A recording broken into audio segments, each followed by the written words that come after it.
Running a call center is tough. Leading a sales team is a challenge. Luckily, your hosts know what it takes to succeed. What you can expect from your two guides? Conversations that won't be overly scripted, definitely not salesy or boring, just filled with as much value as possible. Each week, Jason and Oliver will bring you topics to help scale your team, increase profits, and actually feel like you are winning. So, if you are ready to up your game and become the best in the business, tune in, take notes, and be prepared to learn. And here they are with another episode of Call Center Competence. It's Jason Cutter and Oliver Catt.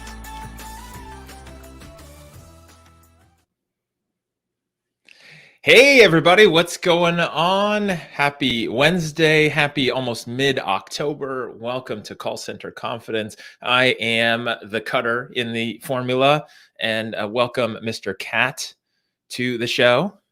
Thank you very much, Mr. Cutter. How are you? You good? I'm good. It's interesting. It's interesting, for some people that know, I moved to Florida. It's been about 5 months ago now. So it's interesting heading into fall, having grown up in the West Coast, California, pretty much my whole life. And fall, like, everything's changing, the season's changing, everything's happening. To be in Florida, where I saw a funny meme that the only thing, it's fall when the license plate colors change because everyone's flocking to Florida, I guess. So yeah, it's interesting. It's fascinating, and that it's beach weather in October. So yeah, it's all good. Nice. Hey, well, look, it's beach weather for me every single day of the year, so I'm not going to complain about that one. Just rubbing it in, no snow, 35 degrees every single day, maybe 5 minutes of rain. That's about it. I love it. Definitely not rubbing that in for anybody. So, No. Super excited for the show and what we have going on today. Also super excited and grateful and thankful for Gabe Leal, who I know is tuning in. He just put some comments in there on the show, and I appreciate his support. I was actually on his show. I don't know, how long ago was it, Gabe? Like a year ago, and super fun, great energy. Love his live show. He actually posted something today, which I appreciate, like a lineup of all these shows happening today. So I appreciate his support and just helping people use LinkedIn for what it's there for, is to build up professionally, personally, grow, develop. And, I'm glad that we're a part of that. So thank you for the support, Gabe. No, absolutely, Gabe. Thanks for joining us. I'll try and keep the accent for you. I won't do any fake, dodgy American accents. I'm not really an accent person, but I'll keep my British one in there anyway. So for all of those who are listening from over the pond, thanks for joining. I know Rich and Co are joining as usual at some point, so we shall probably see some comments from them. But don't forget, guys, whether you're listening live or watching live, should I say, across any of our social platforms or website, we are still post live on the podcast, on the website, YouTube, Instagram, you name it. We're all over everywhere we can be with Call Center Confidence with Cutter and Catt. What was I doing there? What were you drumming? I was counting off all the places and all the platforms and thinking about all the things where we're at and taking over the globe when it comes to call center and confidence. Please, if you're watching this and you're tuning in, just say hello, say where you're from. We'd love to see how far this reaches, where this goes. And of course, if you're in this space and you think this would be valuable to your network, please like it. Please share it. Now I sound like a YouTube. Please like and share, subscribe, hit the bell icon so you get all the notifications right when they happen. Although this is being broadcast to YouTube, so maybe that applies. But please, and then if you have questions, sales related things, especially related to our topic today, and you have some challenges, you want to bring them up, we are happy to go on tangents and answer any questions that come up. That's super fun for us. So, Oliver, what are we talking about today? I feel like we should just keep talking about the same thing over and over again, because I really don't want to do anything different. No, and do you know what? That's what it's all about. It's not about changing. That's exactly what it's about. So we're definitely not doing anything different today. We're talking about change. Okay. And last week, we talked about change from personnel standpoint. We talked about change from a leadership standpoint, new projects, new systems, new tools, and it raised a lot of questions. And we only got a fraction of where we really wanted to talk about. We hit some really good notes, especially when it comes to expectations of new leaders coming in, setting the tone for direct reports who are going to be getting new leaders, and it's a big, as we say, change. So why change, and why is it important to discuss? Because I think from our standpoint, Jason, I think you and I kind of, we sing from the same page when it comes to a lot of this stuff. I know we like to agree. We also disagreed last week for the first time in a while, which was fun. So if you missed last week, go and check it out on the podcast. Wink, wink, nudge, nudge. At the end of the day, change happens for a reason. I mean, there was a fantastic post by a friend of mine today, Jared Robin, on LinkedIn, and he was talking about change and putting new tools in, and would you go rogue to do things? And I'm going to talk more about that a little bit later on today. But I think it's important to understand why things change, why we need to be prepared for it, but also at the same way, and this is something we talked about last week, is not to be afraid of change. People can fear the unknown, but don't be afraid of change. Change can always be good if it's looked upon the right way. Would you agree with that? I would. And, the biggest thing that jumps out when you bring that up and we start in that position is if we look at it from a different perspective, when you're in sales, which is what we're talking about, and we're talking about organizations that are, sales focused and call centers that are sales focused, because that's what you and I mostly do. When you're selling or helping someone else buy and you're in the act of persuading them to move forward, technically you are wanting them to change, right? The act of buying something new equals change. Now, some people have a tolerance for that and they're okay with change as a customer. Some of them, it takes a lot of convincing. Some of them aren't going to move. And the reason why I say that it requires them to change, because if it's something unknown, something they haven't bought before or experienced before, by definition, it's different, and different equals change. Some people, again, are very open to it and okay with it, such that maybe they just order online. They don't need any help. They're not worried about it. It's an easy decision. That's simple. What's interesting is when I see organizations and salespeople who are stuck in their ways and they're not open, which I've been talking a lot about this week on a lot of podcasts I've been on. It's like how openness is the number one trait I look for when hiring people and when I help organizations hire people is openness, not persistence, not grit. Like those things are important. But if you're persistent and gritty and don't stop, but not open, then what is it that you're persistently moving towards? If, it's probably your own agenda. So what's interesting is when salespeople aren't open and then they're trying to sell to someone and convince them to be open to make a change, it doesn't work. And in fact, the more open the company is to change, I feel like that translates even energetically down to being able to help customers buy. What do you think about that philosophical kind of subconscious perspective? I love it. And the reason why I love it is the point that I'm going to refer to right now, and target somebody specifically who I know is watching, who Byron's just put great show, really enjoying it. Byron, how you doing? Byron's based out in South Africa. And I know for a fact, Byron has a team of telesales agents that are out there selling products and services to customers and trying to change their customers' current providers of whatever services they're buying to something else. And I think you're absolutely right. And I think you have to be open to that kind of change. You have to have that mindset, especially as a sales representative, because if you are not in that mindset, how can, as I'm stealing your own words here, how can you convince somebody else to? And I think that's where you have to be accepting of what they're saying. And, as a prime example, as outbound sales agents, majority of them have sales scripts because it's the way they work, it's the way they operate, or they have some kind of outbound strategy. Now, when it comes to that strategy, if you can't see where sometimes something's not working or tweak it or change it, then are you ever going to improve it? And it's not the same. It's the same, one size fits all in sales. That's definitely not the case. With a pitch, with a presentation, with fact finding, with discovery questions, closing techniques, everybody is different. So you have to be open to what's put in front of you at the right time. And, guaranteed, you can't always prepare for that. So your mind has to be open for what's coming at you.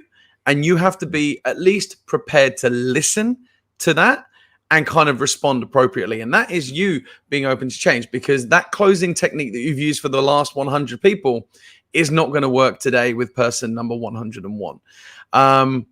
And that goes the same when you apply it to the tools that they use, the technology that they're actually got in front of them, the people they're speaking to, the demographics, the personalities. Everybody's different, right? I'm not going to respond to something the way that somebody else might respond to you, Jason. And that's the same that we live in day-to-day life. And I think if we can take some of that into a sales environment and give it to some of our frontline sales teams to use, or to be at least prepared for, then I think it's something to take away. And it's the same way that I've trained a group of sales agents here, there, and everywhere. And, I always love the ones when you try and do role plays with them and they try and think, what's next in the row of questions that they've got to ask me. And I'm like, guys, there is no what's next. It's what's been said to you to respond to. And you have to change your approach every single time. And I think that's something that I think, especially when you put new salespeople into that environment, is they try and stick to that routine. What did I ask next on the last one? Then to the next question, then to the next question. Forget it. Throw it out the window. Have a list of questions that you've got to get through one way or another. Yeah. And, I think that really comes down into some fundamental stuff is do you as an organization, do you as a leader, does your team have a fixed mindset or a growth mindset? Like, are you fixed in what you're doing and what you believe and what you think is true and right and the best practices? Or do you have a growth mindset? Are you open? Are you curious? Are you willing to learn? Are you willing to put the ego aside and say, I might not know everything, and for me to do more, I'm going to have to learn more and grow and develop?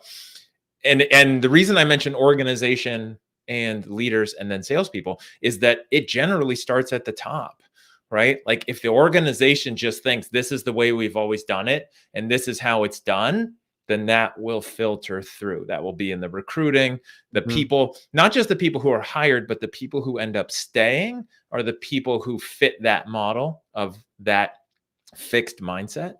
Like what you're saying, which is, okay, let's role play. Okay, so I'm fixed on, and I've seen this and it just drives me bonkers, probably like yourself, which is, okay, so that salesperson is just asking their questions independent of what's being answered. It's almost like they're just checking a box. I got to ask this question, then I got to ask this question, I got to ask this question. It doesn't really matter what you say. It doesn't matter what your answers are, because I know where I'm going and I know I have this fixed path, versus adapting, responding, active listening, being open, being curious, those kind of things, right? Yeah. No, I agree. I agree. So look, I want to touch on what we talked about last week. I'm going to throw it 15 minutes earlier because I threw you a curveball at 1:30 last time. I'm doing it at 1:15. Oh, Jason's top tips on his final points that he's just raised. Come on, 3 top tips. If somebody was to take that away in a nutshell right now, and I'm giving you time to think about it. 3 Jason Cutter's creative content. I don't know. We're gonna come up with something. We'll get the marketing department to work on those. I think the top 3 tips is, one, as an organization, the biggest thing is you've got to have a set mission, vision, and core values that direct everybody within the organization, because then that will filter down. And hopefully somewhere in there is the openness and adaptability and being in a state of evolution and wanting to change and wanting to grow. You've got to have that. Then within there, are the people involved? Do they have a growth mindset or do they have a fixed mindset? Where are you at? How does that look when you get feedback? Are you open to change? And then what are you asking your team to do that fits to how they're asking the customers to do? Because if they're hypocrites, we never change, this is the way I always do it, now I'm going to go out there and try to sell someone on doing something new and buying a new product, that's garbage and it's not going to work. So those are the things. It has to be in alignment. Love that. Love those 3 points. So the values, it's the kind of the people growth and mindset, and what you're asking your team to do. 3 top tips. Fantastic. So values is something that I really want to talk about, because companies have values, and Some people stick to them. Some people don't stick to them. Some people just have them, as I think we've even spoken about before. It's just those 5 points on the wall that the company likes to have as their company mantra, and nothing ever fits in with them, which are pointless. And when companies have these, how valuable do you think company values are? And should companies look to change them as their company moves forward? So I think there's a couple things. One is, even if they don't have those 5 words or phrases on the wall, every company has a mission, a vision, and values, even if they're unstated. They're there, right? There's somebody that founded the organization based on something they believe and where they want to go. The problem is, a lot of organizations, it's only in the founder's head or the CEO's head, and it's not verbalized, and it's not put out there, and then it's not stuck to. And then I think the other big thing is that I see organizations that are either afraid of documenting that or putting that down, or thinking, like, if we do this, this is what we'll always believe. And what happens if we have to change or adapt, or, change, the market changes, or there's a global pandemic that affects the way business is done and where people can sit, right? Either in the office or everyone has to go home. And like, that's a big deal. And so I think one of the biggest things is understanding that the core values, the mission, the vision, should adapt and change at some level, not drastically. You don't want to say, like, we believe in these values, and then all of a sudden it's like, yeah, we've changed our mind, we actually believe in these other things, because that is painful, and that's going to be too harsh of a transition.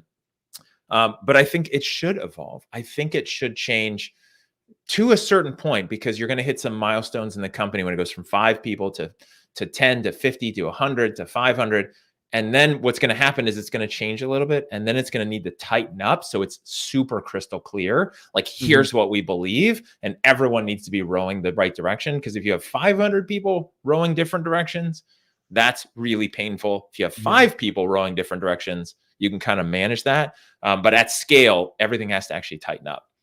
And then I've got a phrase that I will throw out there that will help with this. But I know you want to say something on this, so go ahead. No. I don't know. I think, look, I've worked with companies that I've done both. I think what you've said there, you've highlighted some really key points. I just want to talk about, there was a company I worked for back in the late noughties. So what was it, like 09, 08, something like that. And they abolished their 5 or 6 values, mission statements, or whatever it was. Yeah. And they just came up with 1. And what I mean by that was like 1. It was like ONE, or the number 1, and that was it for the mission statement. And it was the call center itself, and the business wanted to do, 1 of everything. So it'd be like, 1 call resolution. So every time a customer called in, they would solve that problem on the first time. And they had a number attached to it. They wanted like a 98% succession rate on that. They had technical problems. First, 1 call for this, 1 call for that. And everything was done as ones. Project launches was ones, and you revisited it and adapted it and changed it. And I think something that simple worked really well, because everybody realized that, actually, do you know what? All it takes sometimes is 1 call. All it takes is 1 resolution. All it takes is 1 fix. And it was just really simple.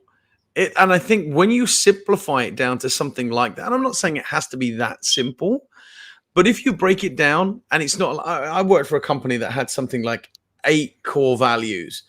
And I mean, could you remember those 8? Could you remember the words? And I think it was an anagram or something. And again, it's escaped me because I can't even remember what it was.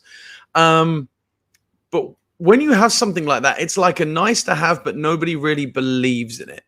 And I think that's why when I talked about the values and I wanted to bring about changes, companies should change with the times, because you know what, something like that, I think it's not outdated, but it definitely needs a refresh, if you know what I mean. But I want to hear your statement, your point that you were going to make at the end of there. Come on, kick in there. I'm excited. Well, and on your point about simplifying, I think that's the key. I think most people, as they kind of move forward in time, and then organizations as they mature, I think they realize what's more and more important to them and what's more specific. And I think that's the key for them, is to get simple. And I love that. It's funny because I was at the Florida DMV a couple of weeks ago, just dealing with things and car stuff. And they had something on the wall that was like their values. And I think it was like a 9-letter word. And it wasn't even the first letter of each word was in the thing. It was like an O here and an N here in the middle. And it was so confusing. It seemed great in theory, but like you're saying, like, does anyone know it? And does it make sense? And I couldn't figure out how it made sense. So, so that was interesting. And I know my internet is rough today. So if I keep freezing for everyone watching, that's why, that's why I was just moving in the background. So people just didn't think you'd paused or anything. I was just kind of like bobbing around. I'll talk and you just move your lips and we'll do it that way. You can do both parts. So either way, this will be great podcast material because you can't tell. The biggest thing I was going to mention, and it's funny because I don't bring this up enough with companies and with the training that I do, but there's a statement I learned years ago, and it's so impactful, especially when we're talking about the subject of change. And it is marry the vision and date the strategy. So marry the vision and date the strategy. What that means as an organization, you're married to that vision. We are going this direction. Here's where we're headed. We want to create this or do this or serve these people or change the world in this way, right? So you're marrying the vision. And then the other part that's super important is dating the strategy. Because what happens a lot of times is people marry the vision and marry the strategy, or date the vision and marry the strategy. And so they're married to the how instead of the where it's going. And why this is so important is that within sales organizations, what I see a lot of times is that the sales reps feel like they're supposed to be married to the strategy, married to this script, this lead source, this pricing model, this product that's being offered. And if any of that changes, they feel like that violates what their expectation was, which is here's what we do and here's what we always do. And I want to be able to show up and know exactly what I'm doing every day because that's safe and easier. Versus an organization that has a culture where it's like, here's where we're going, how we get there may fluctuate and may change. And the best example I always use with this is a road trip. So let's say I'm in Florida and I want to drive to New York. I'm going to marry that vision. My vision is New York City. I want to be in New York City. Here's what I want to do. And here's when, maybe even when I want to be there. How? Right? Which is the strategy. I don't know. I have a strategy, but what if there's traffic? What if there's construction? What if I get a flat tire? What if I want to see the world's largest ball of yarn and it's a detour, right? Like that's strategies, that process, right? Like if you've ever gone on a road trip and something goes sideways, that's the strategy. What you don't do is go, I got a flat tire, so I give up. I'm not going to New York, right? Or I got distracted by this rest stop and I'm not going to New York. Right. But that's what happens in organizations where people get married to the strategies and say, if I don't successfully take this one highway all the way there, not stopping, I'm going to throw everything out the window and I give up. And I think that's a huge lesson when it comes to being able to handle change and why the change may happen, which is what you started with. I love that analogy. I think that's great. And I think, we're coming close to the half-past top tip there. You fired a bit early, but I think that's a really good way of looking at it. And I think that's something that a lot of people can take away, is the fact that if you want to date, it means you can date anywhere you want. You can do anything you want, and you're not restricted. I love that. I mean, I definitely want to go see the largest ball of yarn, wherever that is. I definitely want a road trip across the US. I'll get there one day, but one day. But I think for anybody kind of wanting to take away something key is don't get too fixated on the journey. And I think that's something that people can really look at to say, look, it's your end goal. How you get there is up to you, because I guarantee you're going to come into roadblocks. You're going to find dead ends. Your sat nav is going to take you in the wrong direction at some times. And that's what you need to remember. And I think some people do get frustrated when those changes happen in the strategy. I've worked with a lot of people that, you can see them get really frustrated and they're not even there at the end. They're not even anywhere near that end result of what they want to achieve. But for example, if something's broken, it's like, you see the frustration rather than, okay, that's broken. How do I fix it? Now, don't get me wrong. When you've had a bad day, you're stressed, you're tired, you're exhausted, you've worked long hours, you're going to get nitpicky at every little thing. You've got a sales target. You're not hitting your sales target yet. You're going to get frustrated. You're going to get agitated. And the problem you've got with something like that is when you do get frustrated and agitated, you make mistakes, which is then going to have a knock-on effect to the next call, the next call, the next call. And before you know it, you end up spiraling out of control. And you probably, as you say, Jason, you end up back where you started because you don't see the light at the end of the tunnel. And I honestly, I think that's a fantastic point. I love that you've raised that on here today. And I think that's going to be a big help to a lot of people. I really do. Well, thank you for that. And here's what's really interesting, because we can extrapolate this even one step further, which is if you're in sales, going back to the fact that you need your prospective client to embrace change and feel like what you're selling is the safest and best option, right? So you want them to do what your organization may ask you to do at some point, right? But the act of buying requires change. As a salesperson, that is your same directive. Marry the vision, date the strategy. This goes to that fixed versus growth mindset. Meaning, if I'm a salesperson and I'm trying to sell you on the best solution, right? I've determined that you qualify. I can help you. You have problem X, I have solution X, or I can help you achieve goal X, whatever that looks like. I'm now married to the vision, which is the finish line, you as a client. How we get there, the objections, the issues, the obstacles, the money, the contract, the other person that needs to be involved in the conversations, those are all the strategies and weave in and out. And the reason I say that is because if you're a good salesperson, you realize like the path is windy. You can try to go this way with it, but sometimes it's going to go sideways and you have to adapt, knowing where the finish line is, what that looks like, where you want to get to. And when you look at it that way, especially from a sales perspective, especially for managers and leaders who were salespeople that moved up, that are now struggling when their bosses say, we need to change. And you're like, I don't want to change. This is what we've always done.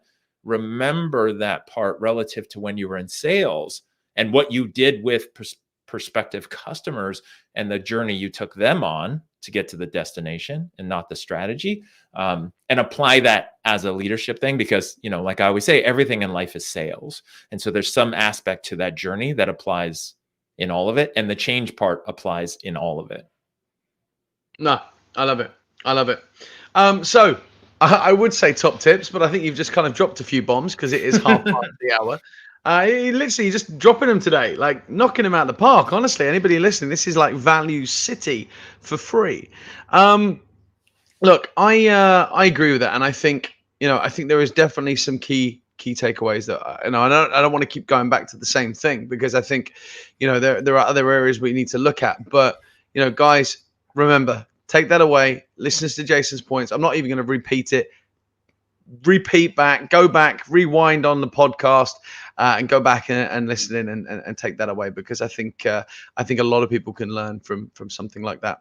Okay, moving into a different direction with change. So we've talked about the strategy, we talked about the end goals. Last week we talked about management and people change, and we even got onto the topic of systems and tool change and getting people's buy-ins when it came to that. There's a lot of different areas that you can cover off when it comes to change. The one thing I really want to talk about is for the frontline sales reps, when something that they're selling changes. And the reason why I talk about that is we've all been in a situation where we're selling a product and the product changes. We are selling something in a package or a system and that changes. I want to talk about how that affects somebody's mentality when they're on a route, they're on that strategy, they're on that roadmap, they're going, and all of a sudden they're thrown a curveball that now they can sell this, but they can't sell this anymore, or they need to adapt their pitch to include this, because some of this stuff comes down the track from above where no one's had any say, no one's had any input, and all of a sudden, guess what? It's Wednesday morning. You're going to get a phone call tomorrow because we're now selling a new product or something to that effect. This is something that affects every single salesperson in the world, but I don't think it's spoken about enough. I don't think it's talked about enough. And trainers can sit down and they can work it through with you, and they can go through all these fancy schmancy online video tutorials, training, learning, and things like that. But do you think, Jason, it's quick enough usually? And again, it depends on the product change. It depends on the package change or whatever it is they've had to change in their end-to-end and day-to-day. But do you think it's a simple switch, or do you think it's, a bit more work for some of these people working on the front line? Well, I think, and this is a great topic, I'm super excited to hear Mr. Catt's top tips. So be ready for that. Wait. I got 13 minutes to come up with them. All right. No, you got until I'm just going to throw it at you like you do to me. I think it depends. I think it depends on the level of change. If it's a small change, that's one thing. If we're talking about the product change, right? You're selling this, now you're selling that, even if it's going to be in the same type of product set, then that's kind of a big change. And so it should be handled appropriately. I think one thing is, and I see this a lot where people are not empathetic to what other people are going to be going through when that change happens. So what I've seen is where a leader going the opposite direction of what I was talking about, where leaders are very open to change. The leaders above or somewhere in the organization know that change is important, know that it's all about evolving and succeeding, and that if the business is going to make this change, it's necessary. Then what happens is they just assume everyone is going to be that way and that it's going to be easy for everyone. Because it's easy for me, then it's going to be easy for everyone. And I catch myself with that all the time, because I know for me, I could sell lots of different things, especially if I know why we're selling it and how it's valuable. I can do that. I'm okay with changing. As a consultant, that's the story of my life. Like within one day, I could be talking to multiple organizations, helping multiple different reps in different industries sell different things, like I do it all day, right? That's what I have to be able to do. And so for me, I have a very high level for change and adapting and just knowing the fundamentals I can apply to anything. I have to remind myself that not everyone is me, and I'm here in my position and I do what I do because of the talents I have, but other people, so I have to be empathetic. Not everyone loves this new script or this change or this new product. And so I think that's one of the keys. And I think too, it's about, again, having the right people on the team. And if you're a salesperson, right? If you're the salesperson that we're talking about, then A, are you really open to change? And B, always remember you have a choice, right? Yep. Like you have a choice. If something changes and it's such a dramatic change, if you don't want to be a part of it, then don't be a part of it, right? If you don't like the new product that's being sold, don't just stay for the sake of staying and stick down miserable or underperform. Just always remember you are in control of your life decisions, and either you can choose to be open and change, or you can choose to leave, but don't just stay in the middle and be disgruntled and ineffective. What do you think? What is you had 3 minutes warning. So what is Oliver's undisclosed number of tips when it comes to big change that's coming down the pipe? Before I jump into my tips, which I have ready, I just want to touch on that kind of final point that you talked about, which was about, if you're not being happy with change, you need to make a decision whether you're on board or you're on the train or you're not on the train, basically. And I think that affects a lot of people, a lot of different ways, depending on the level, seniority, tenure, a list of things, right? I've seen it with many companies that I've worked with and for, where I've gone in there and you've got frontline reps, agents, customer service, sales, whatever it might be, especially in a call center environment, where they're going, I'm not happy about this change. I'm not happy about that change. I'm not. And I've had to say to a couple of them, and I've been very honest, because look, I'm not their boss. I'm not HR. I can go in there and say not what I want. There's limitations before I get fired by the client. But my point to that is, I've been honest with the agents who have sat there moaning while I've been coaching them or doing a one-on-one, or I've had a group of people in a session. I've gone, right, guys, look, we're going to talk about this, but I want your feedback on this. And then all of a sudden it's like a bang bitching session. And I've had to turn around at times and just say, guys, look, I'm going to be honest with you. I'm going to be brutal. Like, I'm not the company, but I'm in here to come and help you do whatever it might be. And you've just turned around and just spent the last kind of 5 minutes ranting, which I thought I'd let you get away with rather than stop it straight away. If you're not happy here, don't be here, because at the end of the day, these companies are providing you with a base salary. They're providing you with commission. They're providing you with bonuses. There are so many people out there at the minute fighting for these types of jobs that you're either on the train or you're not. And I guarantee every single person, and this goes all the way up to your senior directors, apart from the owner. Well, even to be fair, it could happen to your owner from time to time. But every single person is replaceable in a company. Nobody is safe. And I think sometimes people forget that. And I don't know whether you've experienced something like that, Jason, or not. But I think, people need to be aware that you can all be told where to go at a moment's notice.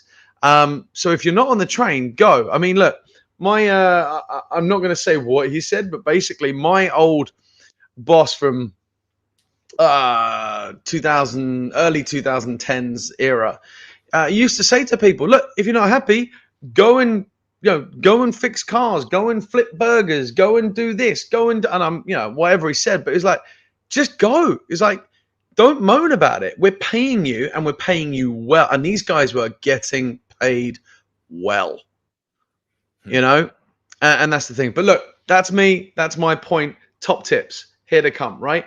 If you are adapting your frontline salespeople, if you are changing their packages, tools, sales tips, whatever it is, they are going out there and you're changing on them. I think the first and the foremost is training, support, and tools, right? This is tip number one. There's a lot to pack into this one.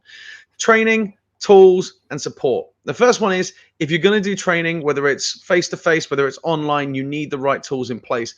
Webinar tools, LMS tools, Zoom, GoToMeeting, webinars, whatever it might be. You need to make sure it's done. Secondly, you need to support them through that transition, because it's not always as easy as what people think. And I think we spoke about this. I cannot remember the episode when we spoke about the conscious competence learning matrix. And the problem we have with a lot of managers and trainers in the business is there are 4 steps in the conscious. I can't draw it like this with my hand, with the conscious competence learning matrix. And everybody starts at level 1. Whatever you're doing, they start because they don't know what they don't know. And I think what you need to do is, when you're changing something like this, don't always assume they're at level 2. And what level 2 means essentially is they know what they don't know. They just now need to put it into action. But that's the point. They don't know what they don't know. So always take it right back to the basics. Don't teach them how to suck eggs. But if it's new product, use the right tools, use the right systems, make sure the training is adequate. And not only that, is test them on any changes. Use proof of learnings, use exams, use testing, use training tests, whatever it might be. SurveyMonkey, LMS systems, online, written, Word documents. There are so many tools out there that you can use to train and test your people. Use them and do it the right way. Make sure they get the pass mark you require. And if you don't, go back and retrain them, because ultimately that's what you need to do. I've also worked with some excellent systems in the past, especially when it comes to AI support. And they know, after learning you as a person, when information starts to leave your brain. And I've worked with one in particularly where they'll send you out new content, and then the system's AI will kick in, say a week later, 2 weeks later, 3 weeks later, whatever it determines your learning pattern is, and will actually re-send you the content, and maybe in a quick test or whatever it might be, just to refresh you on the new material or new training or new product or whatever it might be. So that's the first one: training, support, and testing. That's where it needs to be. The other one for me is kind of coaches when it comes to new product. And a lot of people can bundle coaches into the support functionality from a training. I think training and coaches they can be the same role. They can be split. It depends on the company you're working for. But if you've got people out on the floor, when I talk about coaches, it's not just sales coaches. It's not just trainers. Make sure your business has the right personnel and the personalities on the floor to support that training, to reiterate that message, to go around. Last company I worked for in London, we had sales coaches that would go around and reinforce the training material. Have you read the training? Have you taken the test? All right, quick question. Tell me, what was X, Y, and Z? And it just re-embedded that knowledge that we were trying to get out there. And it showed the agents on the front line that they were getting that support. Okay. And then to sum up those two into one, the third and final tip is repetition. The more the trainers, the managers, and the coaches reintroduce that material to these people, listen to their calls, use your quality teams at the same time to do this, you will reinforce that message and the change so that they get better and better, and it's more quick, it's more competent, and effectively what you're doing is you're increasing their speed to competence and delivery to make sure that whatever they're talking about, whatever they're delivering on the phone goes through in one clean go. That's my top tips. I know they were like 5 minutes long, but there's 3 of them, probably about 7 rolled into 3. Well, I love that list. Anybody, again, and if you want the replay popped up on the screen as you went through, I think those were great. I think the biggest thing is that in listening to you, there's a chance people go, okay, well, that's strategy, training, education, like, how does that really address this issue? How is that really going to help with change? The biggest thing I take away from that is that when you do these things, you're helping someone evolve and change. You're also supporting them in that change. And then you're showing them that there's success when they change and that you're in it there with them. Instead of, here, change this thing, go do it, good luck. Oh, and by the way, if you're not successful, you're in trouble. Right. And I think that's the biggest thing, is that there's the change is dictated from on high and says, here, go change. And the organization isn't supporting everyone and saying, we need you to change. And we're going to help you make that strategy shift. Right. We're still married to the vision. We're going to date the strategy. And then here's how we're all in this together. Do I have that? Do I have that right? The strategy there? Yeah. Mm-hmm. Yeah, absolutely. Okay. I think, what I love about that, again, is what you're talking about with getting them to change and bringing in all these resources. And I think where you started it too, kind of playing off of what I said, which is people have a choice. I think fundamentally, and this, again, might sound like we're talking to frontline salespeople. This is for the managers and leaders as well. Life is too short to do things that you hate to do. If you don't like what you're doing, or you don't like the company you're at, or the work you're doing, do not put up with it for yourself for any longer than you really need to. Of course, you got to pay bills. You don't want to go down the path of being destitute or homeless or anything like that. You got to make smart decisions. But don't stick in it. If you don't like the change, if you don't like the way the organization has changed, or what they're going after, or what they're doing, then don't stay in it. It's not going to work for you or them. And that goes for the leaders as well. I see a lot of leaders who they put up with it, but they're not happy about it, and they didn't like where it is now versus where it was before. And then that's just going to make it harder for everyone to be successful. Yeah. Yeah. No, I get that, and I think, again, it's what people want to do to achieve that success, and whether they're willing. It boils back to the same thing: whether they're willing to jump on that train or not, support or not. And I think it's a lot of it is down to the individual. And we can help. What's the saying? You can lead a horse to water, but you can't make it drink. And that's the same with change. Is you can give her everything. Her. I have no idea who I'm talking about.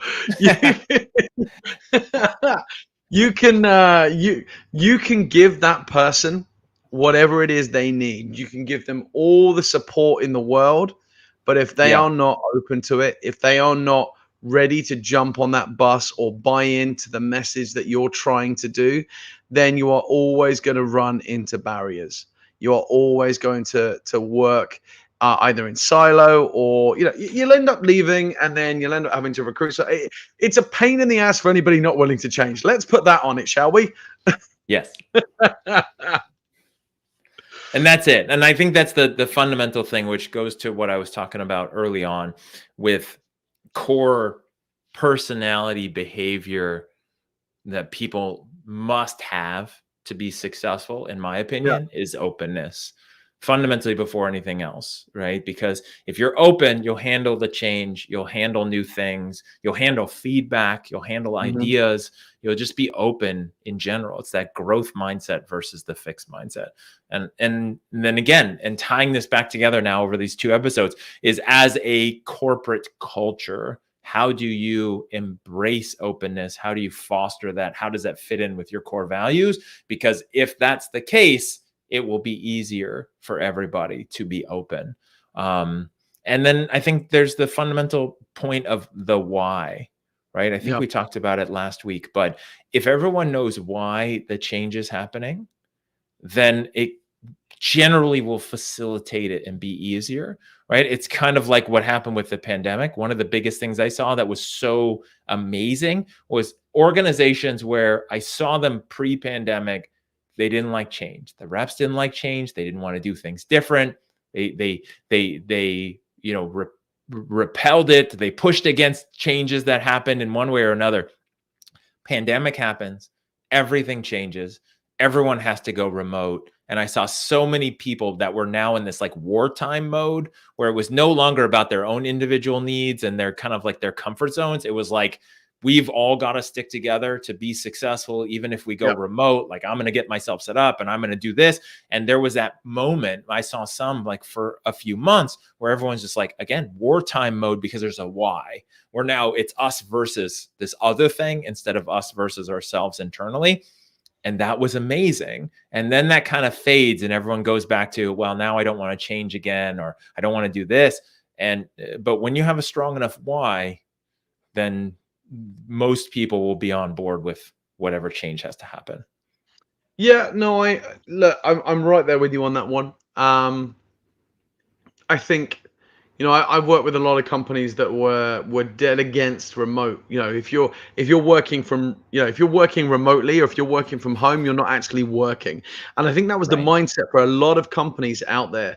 I've been really lucky in the past to work from companies that have supported working from home. As a senior director and manager, I was actually encouraged by one company to say, hey, look, you need like one day a fortnight at least at home to catch up, sanity, do whatever without the distraction. But then on the flip side, I've worked with companies that, as I just said, work from home. No. And then all of a sudden, pandemic, bang, everybody had to work from home. But I think it was an eye-opener for some companies because they saw productivity go up. I mean, don't get me wrong, people were out sick, they had COVID or whatever it might be, but they saw a change in people's working habits. I know when I used to work from home, if I go back to my last job that I worked in London, I used to do, people will laugh at this, I did 2 hours each way commute to work, right? Oof. That was my commute to work when I last lived in the UK. So I was on I think it was on like a 6:45 train into London in the morning, and then I was getting home around about 7:30 in the evening. All right, so it was a good 12 to 13 hour day round trip. Would I work till that late when I was working from home? No. But would I start at 6:45 when I normally woke up in the morning? I would start at 6:45 instead of 8:30, 8:45 when I normally got into the office. So they were getting more hours out of me in the morning. And I think the same happened with this. And I think companies have realized, and this is a great point that you brought up about the pandemic and change, is I think people have realized that they don't need these fancy offices and things like that. But I think some people from I don't want to use the word mindset point of view, but I think people like going into the office again now. I mean, look, I do. I have my own business, and I have 2 other businesses where I work with, you, for example, and another business partner in another company. And do I like working solo versus working with you and my other business partner? 100%, because you guys keep me sane. And I think that's a good change. Again, I think that's a good point. You realize, some businesses do it, some businesses don't, and I think everybody has to be open to what are the possibilities now. Well, and I think that point. I'm trying to be supportive that me and the other guy you're referring to help you be sane. I don't know if I've had too many people attribute that to me, but I'll take that as the compliment you meant. But I think this goes into a point that I made a little bit ago, and this might be a good place for us to end this change discussion. But you're talking about everyone went remote because everyone had to for a period. Some were brief, and then some people are going back, some people are not, and then people realizing how much they missed being around their coworkers, other people, what they could learn, what they could get from that, just the interaction, the human interaction. We're a tribal species, right? Like that's how we've gotten to this point on the planet, is by being around others, supporting each other, working as a group. That's why we are where we are on the planet.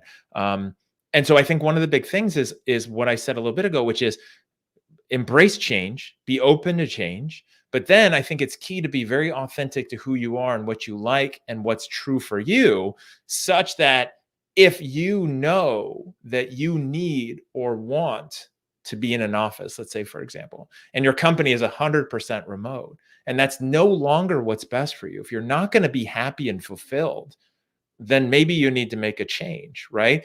Embrace the change as it comes up. I think this is the key, is be open to change. See what it's like. Try new things or be open to that, and then look at it and go, okay, I like that or I don't like that. I can embrace it. I can't. This is me. It's not me. And if it's not you, that's okay. It's better than square peg in a round hole. And I think that's the key as well. It's like, okay, I know I need to be around other people. This isn't working. This company won't do that. We're all remote forever. Maybe I need to find somewhere that I can, or some other outlet or a way to be around my coworkers. Same thing with the sales, right? Here's this new product, or here's this new script. Let me be open. Let me try this. Remember, this is the fundamental thing I've told everybody when it comes to realizing change is important and inevitable. Businesses are in the business of being successful and making money and being there long term. So if the business says we need to change this thing, it's because they think there's a business need and it's for the best results for the business. So as an employee, instead of fighting it all the time and saying, well, this is dumb, why would you give us a new script? Well, maybe they're giving you a new script or a new product because that makes business sense, right? They're in the business of business. Try it, be open to it. Go through that script, sell that new product, go through the new training, like whatever that looks like. And if you're purely open to it and it's still not a good fit for you, then do something about it then. What do you think about that, Oliver? I think that is the perfect way to end today's show. I couldn't agree more, and I think those points are some real key messages that I think people need to actually listen to and understand today. And I don't really want to add anything else to it because I think it would take it away from what it is, and I think that was very well said. I feel emotional. Thank I feel you. like I'm right there. That was like a proper little monologue. You like rocked it.